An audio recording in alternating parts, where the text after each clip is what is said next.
The Baseball Together Network presents the Seattle Baseball Together podcast with your hosts, Blackjack Brad and Jewell Young.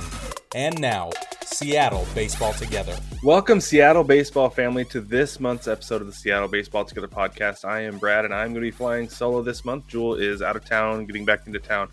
Either way, we're kind of in like a weird limbo with schedules this month because he's coming into town. I'm going out of town soon, so this is really the only day to get it done. So I thought I'd give him the month off, and here we are. Anyway, we're back for another, I guess you could call it another therapy session as Mariners fans for this July episode of the Seattle Baseball Together podcast. June was brutal. I mean, April was pretty tough. May was good, but June has been absolutely brutal. I am angry. Mostly I'm upset because I feel foolish about having thought that this team had a shot at winning the World Series. But most of that was really riding a prediction from 2019 that I made on the Big Show. So there was that old chestnut, right? But anyway, let's talk about June. Let's go through and we're going to relive it for just a minute. Like I said, we're on the couch here. This is our monthly therapy session as Mariners fans. So we're going to go through it. We're going to talk about June just a little bit. As of today is Sunday, the 25th of June. Like I said, it's a little early because of travel this month. As of today, though, the Mariners are 8-12 after dropping the series finale to the Baltimore Orioles. Now, we'll get into it just a minute. I thought that the Mariners played the Orioles really well, which I was proud of because the Orioles are a really good team, right? Really good.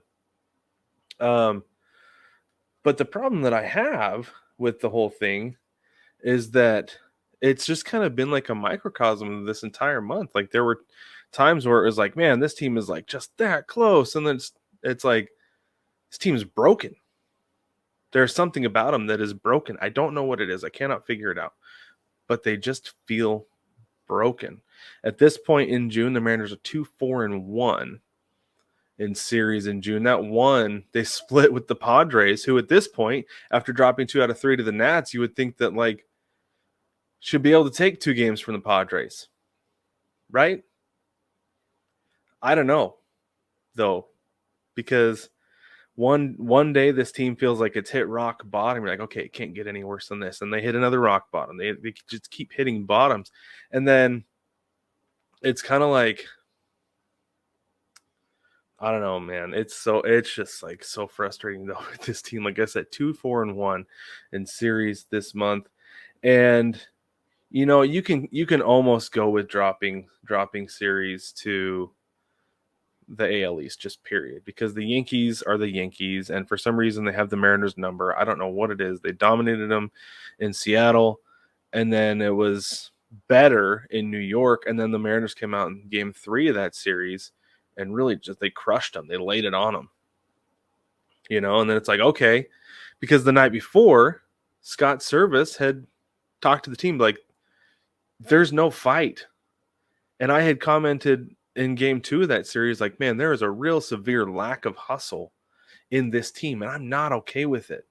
And it came, and the things that I guess sparked that for me was there was a Ty France error at first base, routine ground ball. He didn't get in front of it. He olayed it, right? We all know Lou Brown, none of that olay stuff. And he just didn't get all the way down on it. It was a routine, easy ground ball. And he just kind of stepped to the side and it got by him because he got lazy with it. And then he looks up at George Kirby, who's coming over to cover first for him, and laughs. And I was like, dude, you can't do that with your young pitcher who, A, has a hard time when he even throws a ball, and B, doesn't like to give up base runners. You're laughing about the fact that you just made an error and gave up base runner?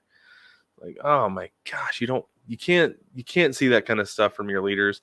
And then later on in that game, Gino, like, it seemed like he almost didn't make it to first on a looper out to center field because he thought the second baseman was going to catch it, but he didn't run.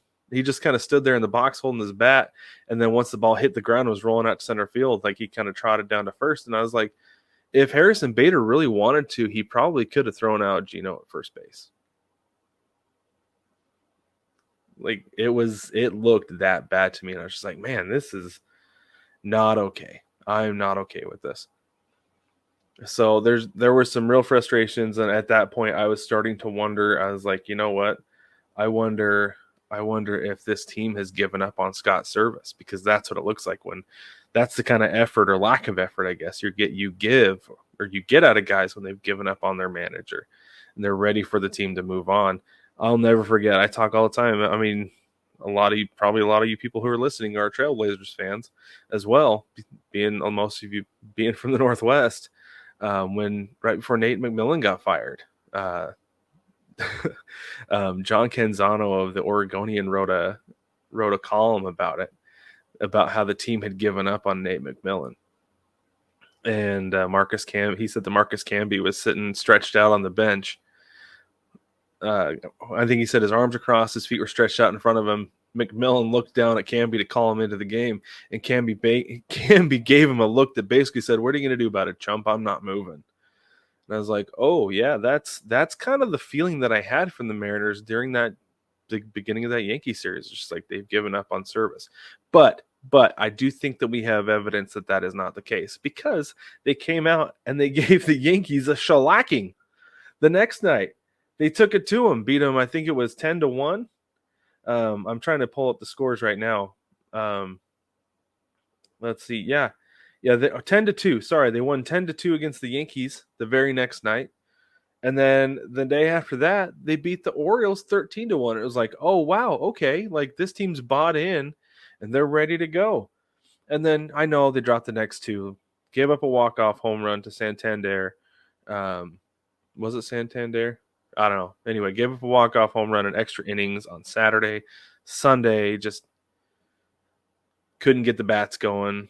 And this is the thing, is the Orioles are a good team. And this is the problem I've had with the Mariners all along. And this is why, like, I want to be optimistic with this team. I absolutely obviously want them to make the playoffs. And very obviously want them to win the World Series, because I've been calling for it since 2019. But this is the problem that I have with why I don't think they will really, is because of their record against teams over 500. And you don't have to be the Rays. So I've got it here on MLB.com. I've got the standings, and I'm looking at the American League. You've got the Rays, who are 29-16 against teams over 500. The Rays are world beaters right now. The Rays have the best record in Major League Baseball. I don't think they're the best team, because I think they have some flaws and some issues that other teams don't have, but I'm not going to get into that too much right now. You can listen to the big show for that. But I'm not expecting the Mariners to be 29-16. I'm not even expecting them to be Baltimore at 23-19. What I would like is for them to be Cleveland. Cleveland, who overall is 37-40, second place in the AL Central, out of the wild card spot. And honestly, they have a comparable record to the Mariners, because the Mariners are 37-39. And so Cleveland is 18-19 against teams over 500. I would be so happy with that right now. Instead, the Mariners are 14-28. Those 37 wins, what's that? 23 of them have come against teams worse than them, because the Mariners are a 500 team. They've been hovering around 500 for a while. That is too many. This team needs to be better. And I understand that that's against teams who are 500 at the time of playing. So, like, if the Tigers were 3-1 when the Mariners played them, that would count, right? I understand that. I get that. But at the same time, though, like, I don't know. It's frustrating that the Mariners are not better against teams that are at their level, or just even a step above, like the Angels, for instance. The Mariners dropped the series to the Angels, lost one game to 2 in that series this month. And I don't see anything about the Angels take out Shohei Ohtani and Mike Trout. I don't feel like that team is better. I really don't. They shouldn't be beating them. I feel like Scott Service, despite his flaws, and I know there are a lot of people who don't like Scott Service. I do like Scott Service as a manager. But if I'm going to go Service and Nevin head to head, I'm going to take Service all day. I don't feel like Phil Nevin is a good manager.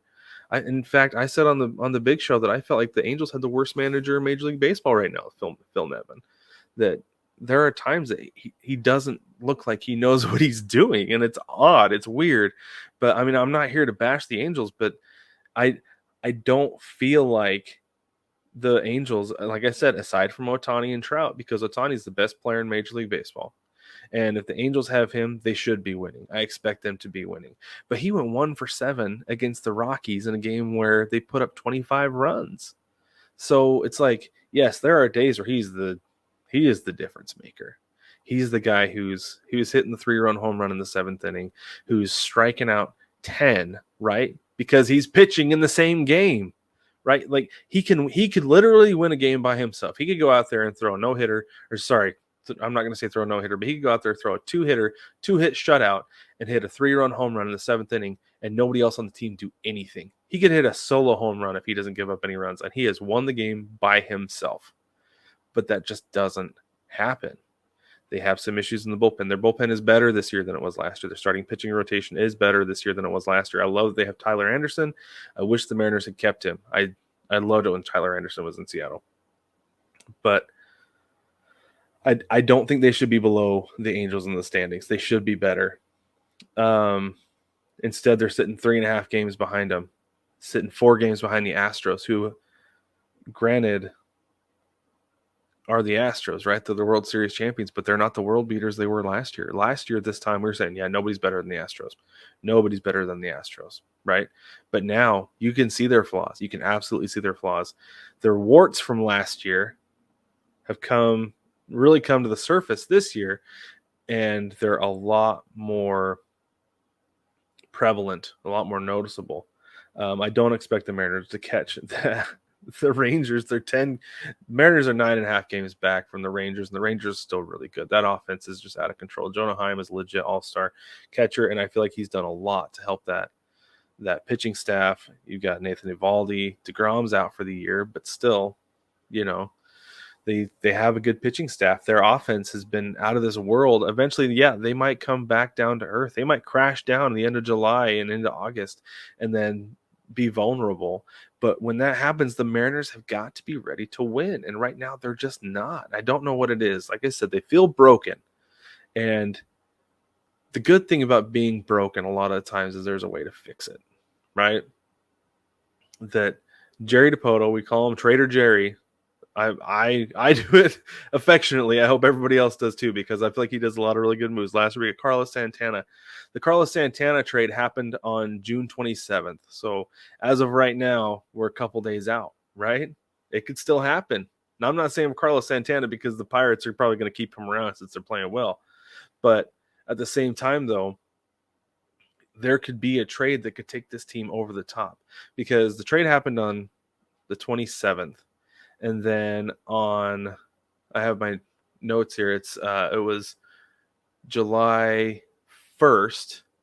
The team was 37-42 after a loss to Oakland. And then they went on and won the next 14 in a row that catapulted them into the playoff hunt. They stayed there the rest of the year. It's like a switch was flipped, and this team just remembered how to win. They remembered how to play baseball really well. And the fact that we saw May at over 500 really is encouraging to me, that this team does know how to win, that they hung 10 on the Yankees. They hung 13 on the Orioles, two of the best teams in the league. And I know the Yankees have had their issues with Judge out, who will probably be out the rest of the year. I understand that. But at the same time, though, like, the Yankees are a pretty good team. They're better than the Mariners right now, record-wise. So you've got to give them their props, as much as we hate to, right? As much as we all hate to give them their props, we have to at this point. But the fact they were able to hang 10 on them and 13 on the Orioles the very next day, this team does know how to win. They just need to figure it out and remember how to do it on a day-to-day basis.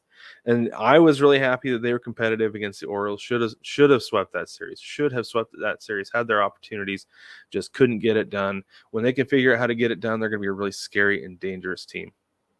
But the thing that's crazy this year, though, like I said, winning 14 in a row last year got them into the playoffs. It might take 17 in a row this year. Maybe. Like I said, let's look at this for just a minute. Right now, the wild card, as of today, is Baltimore, followed by New York, followed by Toronto. The Angels fell down behind Toronto because they lost today, and the Blue Jays won. Baltimore, I don't see slowing down. Not at all.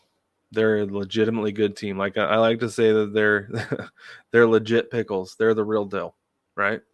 So don't even try to catch Baltimore. I don't feel like who you need to be trying to catch is New York and Toronto and Anaheim. The Angels, you catch them. And this is why. Okay. The Yankees, like I said, without Judge, they're terrible without Judge. Not a good team. For whatever reason, their offense just drops right off a cliff. They're 30th in OPS, 30th in, I want to say, 28th or 29th in runs scored. Their offense is bottom of the league. Bottom of, not just the bottom of the American League, bottom of Major League Baseball without Aaron Judge in it.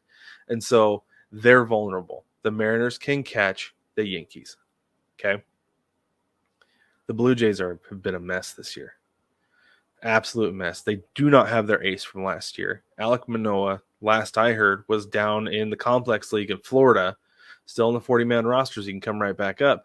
But, man, he is going through it, and I don't know if or when he'll be back in the big leagues this year, because that is the bottom rung of the ladder. If he was any lower, he would be out of the organization, just for perspective on that, okay?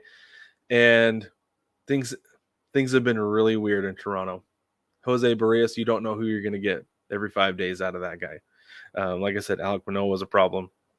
Yusei Kikuchi, we all know, is a first-half pitcher.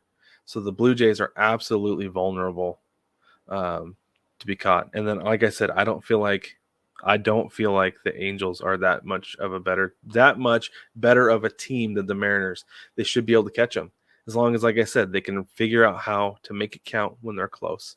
Remember how to win games. Close them out. Shouldn't have lost a 3-2 game on Sunday. Absolutely absurd. It's nice that Colton Wong seems to be figuring things out. That will really help. He having him as a legitimate platoon option with Jose Caballero will be outstanding. Who has been unreal, by the way. Can we just talk about Cabby for just a minute? This guy has come in here. I was laughing to myself about this the other day. On the big show, we were going through the World Baseball Classic rosters. And I got to Panama, and I was specifically reading down it. And I was like, Jose Caballero in the Mariners organization. I don't even know who that dude is. I do now. He's made it so.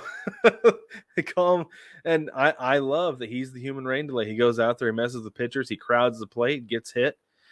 The dude does whatever it takes to get on base, and he knows that's his role, is to just get out there, get on base, be a menace, get into Garrett Cole's head. You know, it might have been a little bit late at that point when Cole decided to throw one at the mascot instead of, thank goodness, at Cabby. But I like having him around. He's been a godsend, legitimately. The fact that we got Colton Wong in the offseason, and I was really excited. I was getting my Wongers gifts ready and everything. I was excited for Colton Wong, hoping we were going to get a vintage version of him, but we've gotten 5 years down the road over the hill Colton Wong, who has forgotten how to hit the ball, it seems. But like I said, it seems that he's coming around. He's figuring it out. Teoscar Hernandez, another guy I was really excited about. I liked him a lot in Toronto. I liked him a lot as a Blue Jay. I was very excited for him to come, and he has had a slow start, but he is coming around. Right? I was looking at his season splits the other day, and he has had fewer strikeouts in June than he had in April and May. And he's hitting better. His batting average is way up. His OPS is way up. He's hit more home runs this month, which is a big deal because that's what they pay him to do. Yes, they talk about how he has swing and miss in his arsenal, right? Because that's baseball, Susan, right? Like, guys who hit home runs are going to strike out a lot, and that's part of the reason the Mariners had, at least at one point, 4 of the top 5 strikeout guys in the league with, I think it was Gino, Eugenio Suarez, Julio Rodriguez, Jared Kelenic, and Teoscar Hernandez. Those 4, they were 4 of the top 5. But you kind of take it with what they give you with run production. The problem is the run production hasn't been there. Julio's been down this year big time. Jared Kelenic was amazing in May. He slowed down, but he's kind of coming back and leveling out. He's not red hot and rocket fire anymore like he was in May, but June has been pretty good for Jared Kelenic, and I've been really happy seeing his production. Bases clearing triple last week, coming through and being one of a – when Jared Kelenic is one of a couple guys who drives in runs 2 out of 3 days, I'm happy with it. I'll take it. I like it. I like what he's doing. I like the player that he's becoming. I think instead of having exponential growth like we were all expecting, he is having slow and steady growth and development in his third season in the big leagues. What's going to be his first full season in the big leagues? I'm okay with it. I love it. I love what he's becoming. Needed a drink. But I think if guys can start figuring it out, bringing it around, I'm really happy. I have to address this. Mike Ford has been a revelation. He hit, I believe, his 6th home run this weekend against the Orioles. He had 4 in 3 games. One of them was higher than the warehouse on Utah Street. It looked like it had a 46-degree launch angle, and that's when you bust out the quote from Major League. It's too high. It's too high. It looked like it was going to be too high, but it snuck over and landed over there in the area where they had all the tables and stuff. Outstanding. I'm really glad he's proving me wrong. I've been telling Jewell for weeks. He's like, got to bring up Mike Ford. Got to bring up Mike Ford as the DH. He's got more home runs at the DH spot than what the Mariners had at the DH spot cumulatively before he came up. So there's that. But Jewell kept telling me, like I said, he's telling me, got to bring up Mike Ford, got to bring up Mike Ford. And I said, no, he can't hit big league pitching. And I'm really glad that he's proving me wrong, because that was the other thing I said. I sure hope he proves me wrong, but right now I don't believe in him. So I'm starting to drink the Kool-Aid on Mike Ford. I hope it's not just flash in the pan of production that they get out of him. I hope that it is sustainable and we can get it for the rest of the season, because I can take a DH at this point. But on the other hand, though, it's time for Jerry Dipoto to make a move. He's got to make a move. He's got to bring in somebody who is a consistent bat. I want a guy who's batting 270 at this point, right? 270 with a 900 OPS would be absolutely outstanding right now, because that would be such an upgrade from everybody else right now. I don't know where you put him. I don't know if you bring in a DH and you send down Mike Ford again, right? Because I think he's out of options. I think so. They'd have to DFA him. They have to designate him for assignment. I don't know. I worry that we've seen the best of Ty France. He's a little short for a first baseman. He can hit. I'll give him that. But man, when he is down, and he's down for a long time, and it is really tough to watch. So I don't know if we've seen the best of Ty France, and if you bring in a first baseman who can hit, Gino, I'll still give him a chance at third, because he's great defensively, and that was his knock when he came into Seattle, was that he wasn't good defensively. Or if you bring in another corner outfielder and then move Teoscar Hernandez to DH, because I would rather see him DHing than playing right field, because I don't love it. Don't love it. Yeah. But anyway, no, it's time for Jerry Dipoto to make a move. I don't know if he's waiting for the perfect move or the right move, or if he's still trying to decide his approach. I don't know, but it's getting to be that time. All right, we got the All-Star Game coming up here in a few weeks. It's going to be in Seattle. For those of you who may have forgotten or aren't aware, that's right, the Mariners are hosting the All-Star Game this year. On July 10th, we'll have the Home Run Derby. Julio Rodriguez will be participating again. Very exciting. Hopefully that will help and get his bat going, because last year he did injure his wrist in it, right? And so he missed a little bit of time, but I felt like he did better after the break than he did before. Sometimes people worry about they worry a little bit about like the home run swing. We're ruining guys' swings, but so many guys have the home run swing now anyway that it's kind of like it's fine, you know. So I'm not worried about that at all. I'm excited to watch Julio in the All-Star Game. I think it'll be a lot of fun again. I love watching my guys compete and stuff like that. It's a good time, and I like people getting to know the stars that I love. Like, Julio's kind of like Julio was in the spotlight last year, right? Being in the All-Star game and the fact, or the All-Star game and the home run derby, that honestly, it felt like he should have won the derby. But anyway, no, people know who Julio Rodriguez is. I think it's fantastic. It's really great for the Mariners. It's great for Seattle. But so tune in to that on July 10th. You can catch the big show. That is going to be our show for our episode for that week. You can catch it and watch the Derby with us. We will be doing a live stream. If not, you can catch it later. We do it we've been doing it. This will be our third year doing the Home Run Derby live, and it's a lot of fun. It's a lot of fun. We love doing it. We put some wagers on some guys, and there will be pies in the face after. July 11th is the All-Star game. No Mariners have been named to the team yet because the teams have not officially been named as of recording today. But there will be at least one Mariner on the team because everybody has to have a representative, just like that year that Daniel Vogelbach represented the Mariners a few years ago. Then it's like, man, it was a pretty bad year, pretty bad season for the Mariners. That Vogie was the guy, right? But there will be some Mariners. I'm sure Julio will probably get named to the team, despite the fact that he has been down this year, having somewhat of a sophomore slump. And I think there will be, I'm going to call two pitchers on the All-Star roster, two Mariners pitchers. So it'll be fun to see our guys. This is the thing, I have such mixed emotions about the All-Star game and things like that, because like I said, I like my guys getting the national attention so people can see who they are. But on the other hand, it's like, I would rather you get the rest that comes from being at home during the All-Star break and not risking a tweak or some kind of minor injury in a game that doesn't mean anything.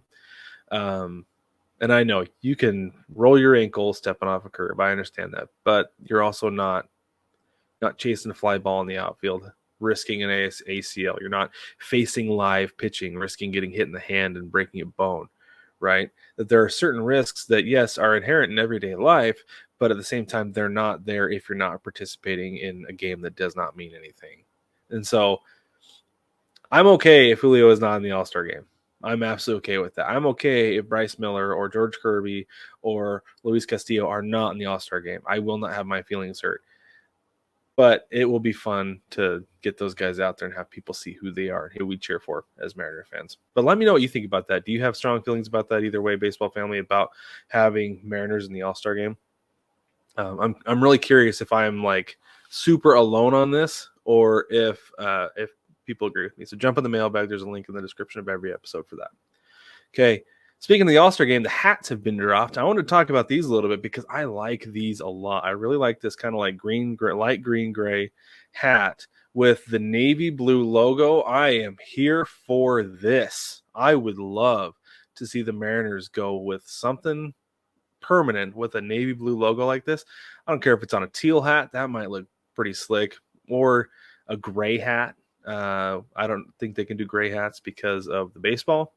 But a teal, maybe a teal crown with a navy blue bill with this navy blue logo would look pretty slick, and I'd be okay with that.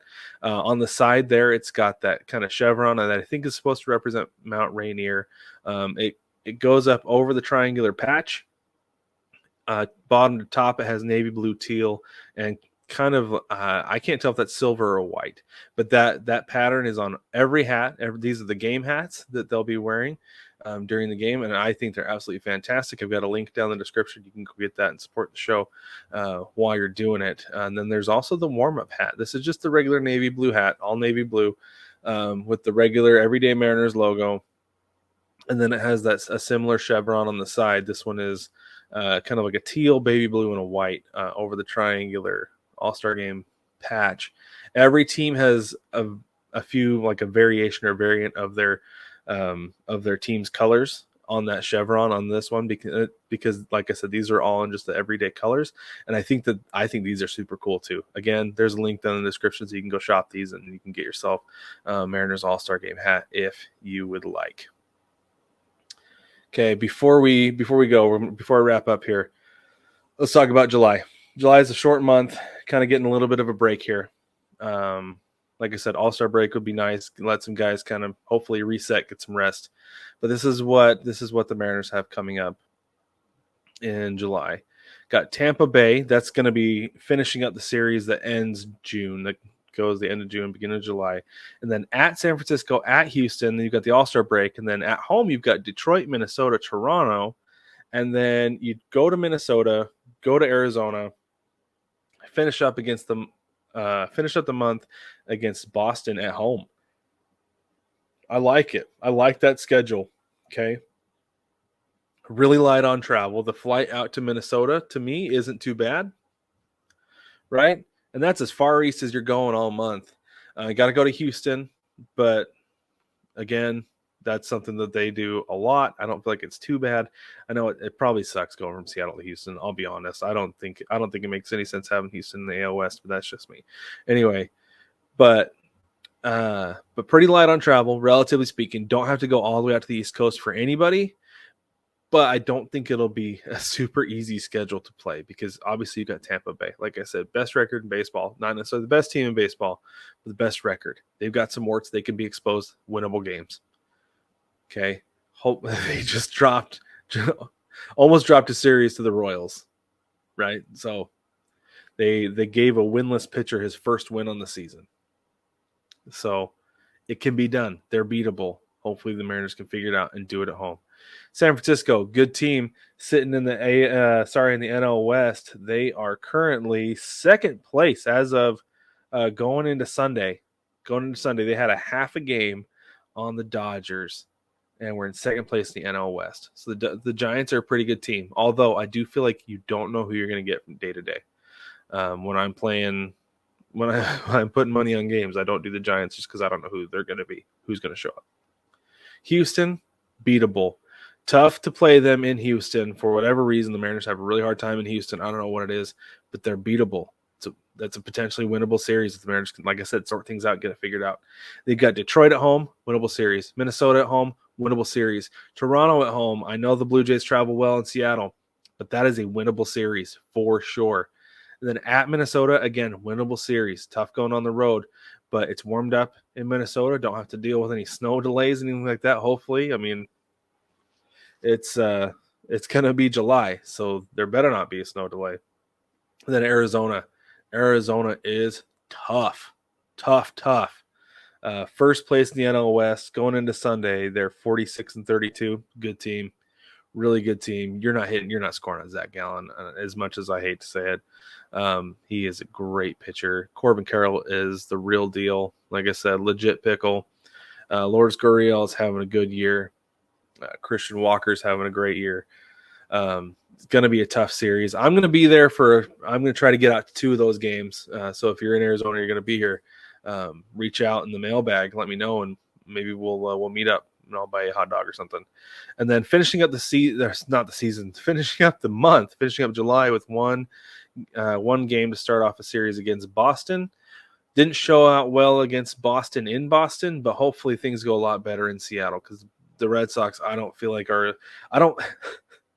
they say you are what your record says you are. I feel like that's more of a football thing than a baseball thing because I don't feel like the Red Sox are a 40-38 team. I don't. I feel like they're beatable, another winnable series. So I said that there is 1, 2, 3, 4, 5, 6,